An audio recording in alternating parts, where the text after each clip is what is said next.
a pandemia do novo coronavírus, existe uma preocupação em todo o mundo de que possam ocorrer mais tentativas de suicídio por conta desse momento aí diferente, que tem causado uma angústia muito grande nas pessoas, até mesmo casos de depressão têm sido registrados em todo o mundo, e por isso nós procuramos aqui a Santa Casa de Misericórdia para conversar com o Íris, ele que é o psicólogo aqui da Santa Casa e também responsável pelo grupo de Bem com a Vida, que já tem um trabalho voltado à prevenção ao suicídio aqui no município, né, Íris?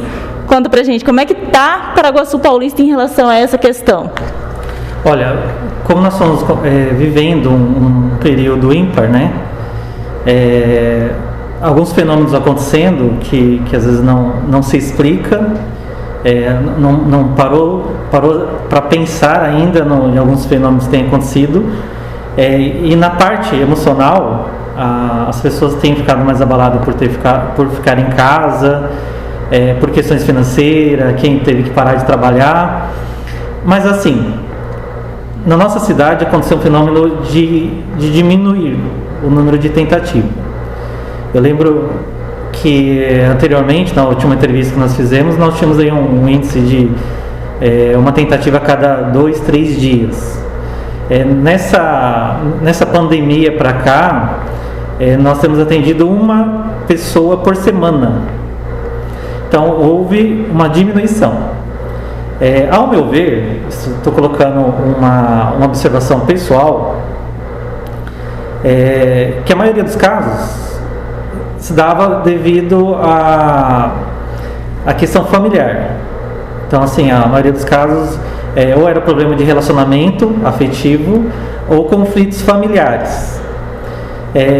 Conflitos familiares decorrente da falta de atenção. Então, eu creio assim que com esse isolamento social, as famílias tiveram mais proximidade, as famílias ali em suas casas tiveram mais proximidade. Então, aquela falta de atenção acabou sendo suprida. Muitos jovens que tinham esse problema de falta de atenção, às vezes alguns casamentos que estavam em crise por causa de um distanciamento, acabou tendo uma aproximação. Então eu acredito que conviver, estar mais próximo à família, colaborou para a diminuição desses índices que nós tínhamos antes. Mas eu creio assim, que nós temos que ficar alerta devido tanto ao tempo do isolamento, que as pessoas começam a ficar mais estressadas, começam a ficar mais angustiadas por causa de ficar muito tempo, né, sem um convívio maior social.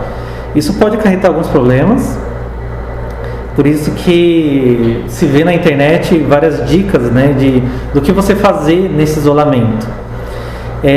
E tem uma preocupação, né, e eu acho que o cenário transmite uma preocupação financeira também, de algumas empresas, o desemprego aumentando. Então, assim, nós temos que ficar de olho para que esses índices, esse problema que nós vamos enfrentar daqui para frente, o que pode acontecer em relação ao emocional das pessoas. Por outro lado, as pessoas também têm, por causa do medo de vir ao hospital, ou de frequentar um posto de saúde, ou de frequentar o CAPS, às vezes as pessoas têm se automedicado. Então, nós percebemos um pouco essa questão aqui de pronto-socorro com a automedicação. A pessoa, ela tem uma crise de ansiedade, ou ela tem um problema, ela se medica. E se ela fizer isso descontroladamente, aí isso pode se tornar amanhã um problema, tanto pessoal para ela, tanto um risco de tentativa por medicamento. Íris, é o momento então das pessoas aproveitarem essa quarentena, esse isolamento social e se apegar à família mesmo, como você disse, buscar meios na internet de passar o tempo, formas de se divertir, de se aproximar aí dos filhos, dos pais, da esposa, do marido.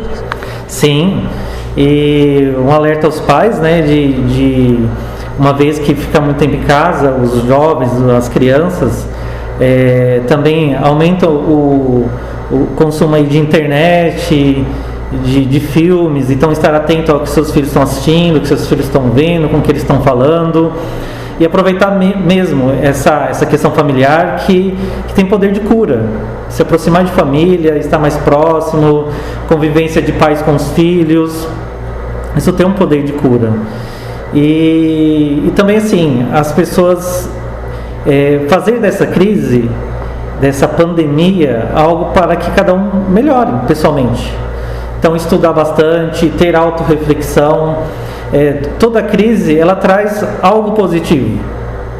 Então, eu creio que muitas pessoas vão ter ideias, muitas pessoas vão ver que aquilo que achava que não vivia sem, pode se viver sem, você pode viver com o mínimo, você pode viver sem muitas outras coisas que às vezes carregávamos. Então essas reflexões também colaboram, né? E também assim, se reinventar para tudo, ter outras reflexões do tipo a questão material perto das mortes, né?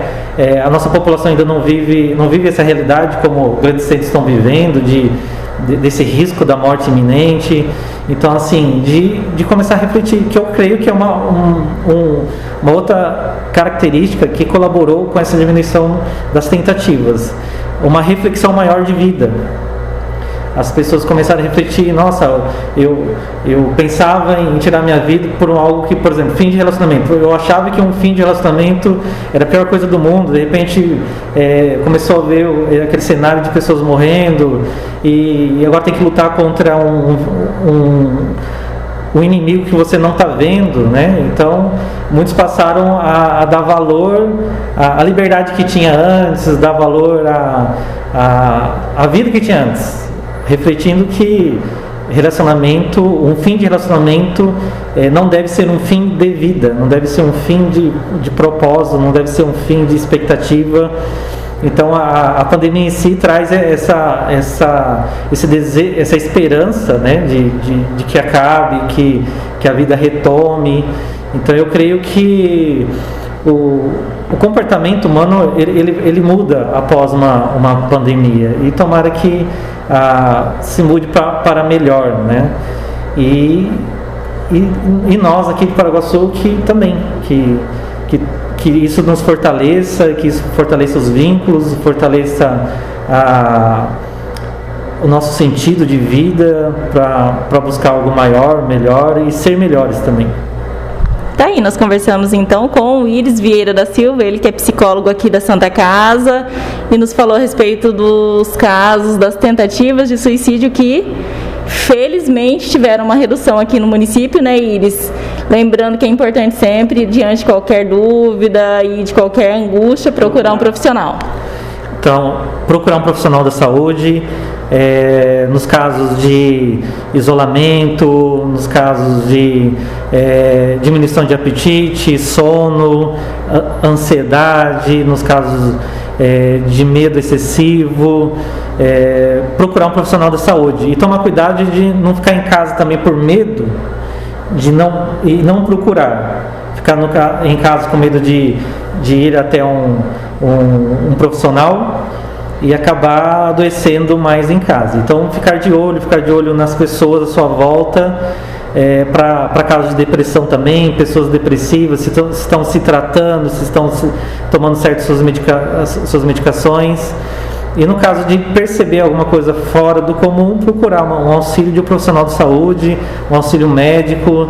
Nos casos de emergência, pronto-socorro, e aí vamos atender. CAPS também faz o seu trabalho, está atendendo, dando a sua assistência. Departamento de Saúde. Graças a Deus, nossa cidade ela tem um trabalho muito bom em rede. Nós temos um trabalho muito bom que cada local aí faz o seu melhor, interage, informações, nós com o CAPS, nós com o Departamento de Saúde, Departamento de Educação, temos sempre as informações necessárias para buscar ajudar as pessoas. E o Grupo de Bem com a Vida também sempre atento às postagens, né? Nós ficamos de olho assim, as postagens, sempre chega algum post, se alguém pensa em alguma coisa, se alguém colocou no Facebook que pensa em tirar a vida, chega até nós e nós fazemos uma busca ativa a essa pessoa. É uma forma de prevenir, que é estar atento também às redes sociais, uma vez que as pessoas estão em casa, acessando todo o tempo, percebeu alguma fala, né? Às vezes a pessoa posta, vou tirar minha vida, não há mais sentido, ficar de olho nessa fala, tirar um print e procurar um profissional do CAPS, Departamento de Saúde, que vai chegar até nós esse post e nós vamos fazer uma busca ativa a essa pessoa.